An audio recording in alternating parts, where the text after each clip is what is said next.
Welcome back to Blake's Take. I'm Blake Neiman, and I'll give you my take on local and national sports from the Willamette Valley and beyond. I hope you are having a wonderful Wednesday, getting over the hump today, and just having a terrific day, and just getting the last push before this Thanksgiving, and hopefully gathering all your stuff, and hopefully seeing your loved ones, but definitely keeping your distance and stuff like that. So let's get right into the sports world today. Starting off with the most important event in sports right now that we've seen in a while with the 2020 NBA Draft. Many potential stars will go in the top 5 tonight, such as Anthony Edwards from Georgia, James Wiseman from Memphis, and LaMelo Ball from the Australian team. Just to name a few of the great talent in this NBA Draft. The teams with the top picks are Minnesota at 1, Golden State at 2, Charlotte at 3, Chicago at 4, and Cleveland at 5. So many franchises that are looking to build back up in through this draft and try and get some stars to help us sort of bring together those pieces that they have on each team to build something great. Besides the Warriors have a lot of power with this number 2 pick, and I'm expecting them, and a lot of other analysts are expecting them to pick James Wiseman because he would be a great fit for them in their big at the 5 spot or something like that, and they can also use Wiseman in a big trade with some other draft picks in the next couple of years to get a star like Bradley Beal or something like that, to get one of those star type of players. So we'll see what the Warriors will do with that pick, but many other teams are gonna do great tonight into tonight's draft, and especially for the college kids and the other young stars that are going into tonight's draft, and I just wish them the best of luck in pursuing their dreams in the NBA. So good luck to all of them tonight. In other NBA news, the Phoenix Suns on Monday acquired all-star guard Chris Paul. Yes, you heard me right. Chris Paul is going to Phoenix in a trade from Oklahoma City Thunder.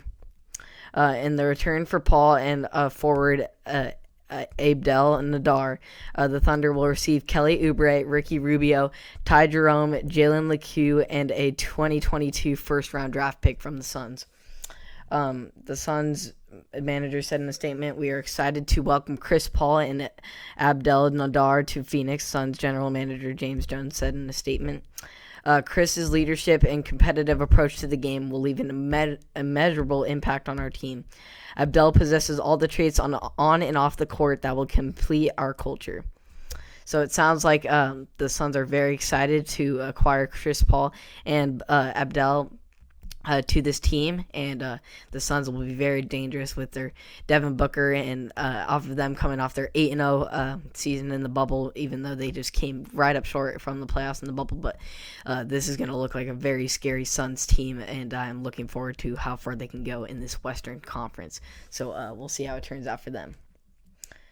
As far as MLB, New York Mets second baseman Robinson Cano tested positive for performance-enhancing drug stanozol and will be suspended for the entire 2021 season, according to a statement by Commissioner Rob Manfred. It is the second PED suspension for Cano, 38, who missed 80 games in 2018 after testing positive for diuretic while with the Seattle Mariners.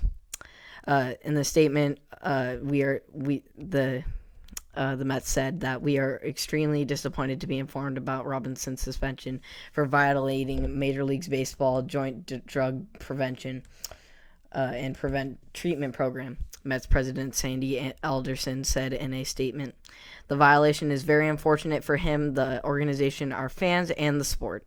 The Mets fully support MLB's efforts toward eliminating performance-enhancing substances from the game."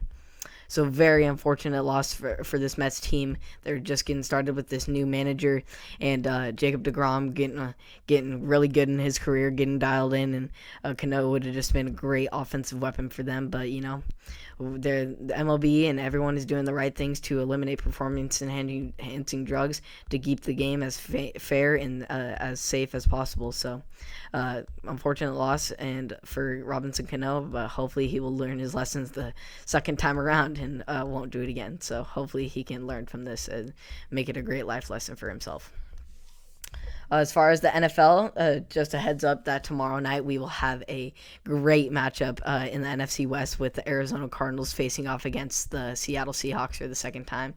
Arizona got the win last time, but Kyler Murray, after coming off the Hail Murray, people like to call it, the Cardinals are looking really, really good. So this should be a great matchup with a great Seattle team. Hopefully they're going to end their losing streak, but maybe just the Cardinals just keep on rolling over them. And we'll see how it goes, though. You can turn into that at 5:20 Pacific tomorrow on NFL Network, so make sure to tune into that. As far as local sports, we have some terrible news coming out of the season 1, session 3, with all the sports being canceled and or delayed until after this 2-week pause. The governor announced some new guidelines that prevent the athletes from participating in their sports during this period. So they won't be able to come back until after the 2-week pause. So very unfortunate loss of time. So we will pretty much know if the actual season will happen by the time these athletes go back to sports. So we'll see how it goes. Let's cross our fingers that we still have a season and just wish the best of luck for these athletes, coaches, and the OSAA in making the right decision. So thank you for tuning in to another episode of Blake's Take. I appreciate all your support on Spotify, Apple Podcasts, and or YouTube.